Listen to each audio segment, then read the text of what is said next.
Well, hey there, folks. Before we begin today's story, I just want to ask if you could do me a favor. Doesn't cost you a dime, just a few clicks of your mouse. Hit that subscribe, like, and comment down below.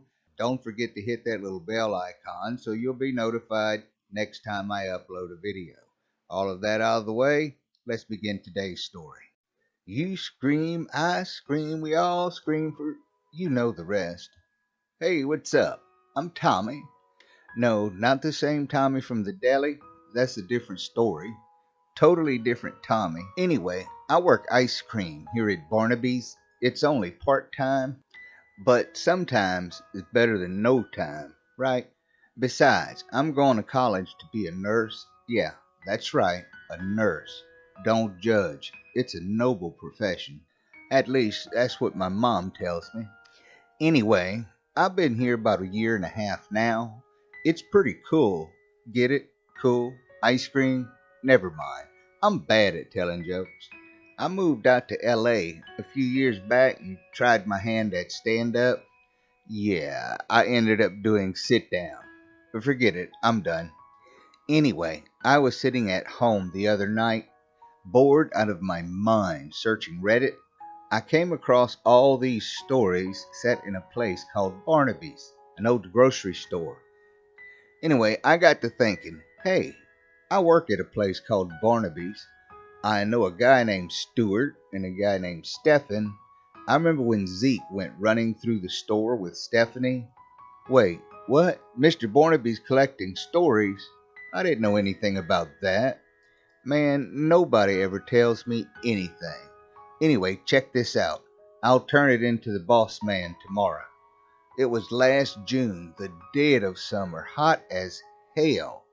It was so hot, Satan called and wanted to borrow some of our heat. Yeah, I tried. Anyway, it was about 9 o'clock in the morning. We just got our ice cream delivery. Stuart unloaded it and put it in the ice cream box.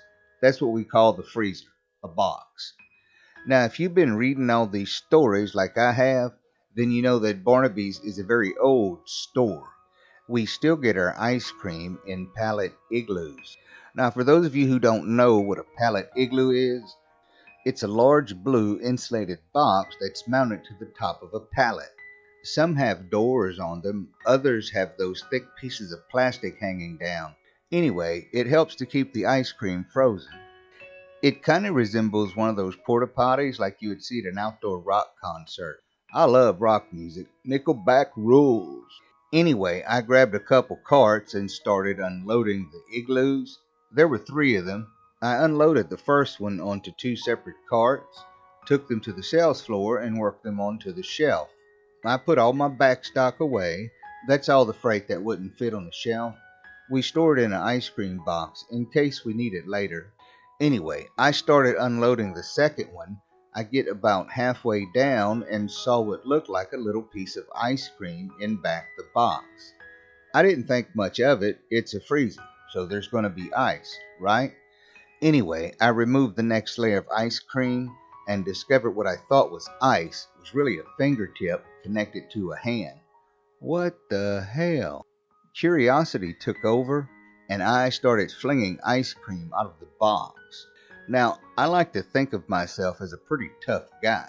I can handle anything, nerves of steel and all that. But what I found in the back of that box made me scream like a little girl.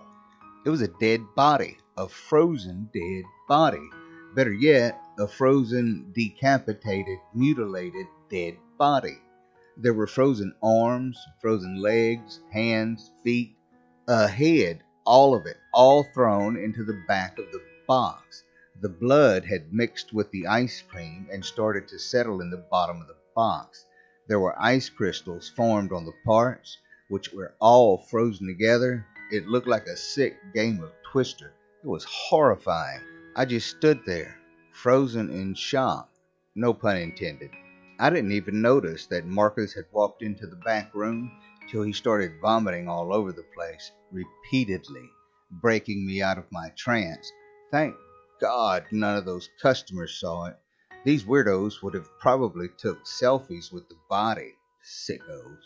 Anyway, I ran into the break room and called 911 from the payphone. Old store, remember? Marcus went to the bathroom to clean himself up. Anyway, the cops, the coroner, and the forensic team showed up. It looked like a crime scene out of CSI Miami. I love that show. Anyway, the cops took our statements while the forensic team used little space heaters from aisle 9 and a handheld hammer and chisel to break apart the pieces. As the ice started melting, the pieces started falling out of the box, half frozen, bloody water spilling all over the floor mixing with the ice cream. Stefan had one hell of a mess to clean up. Anyway, the head fell out of the box and almost rolled through the double doors onto the sales floor. I yelled, "Heads up!" Sorry, can't help myself. The forensic team finished thawing out the pieces and arranged them accordingly on the backroom floor. They were all there. The skin was all clammy and wrinkled. The meat hanging out of them looked like soggy ground beef. I got the sudden craving for a hamburger. Anyway, the smell was immense. It smelled like Satan's butt crack. To be honest, this is what made me decide to become a nurse, because after the initial shock, this was quite interesting. The coroner put them in bags, loaded up the truck, and left. The forensic team left as well. The cops took the igloo as evidence. They had to open one of those loading dock doors and load it onto a flatbed tow truck. It fell over twice. Oh crap, it's that late already? I gotta go. I'm late for class. See you.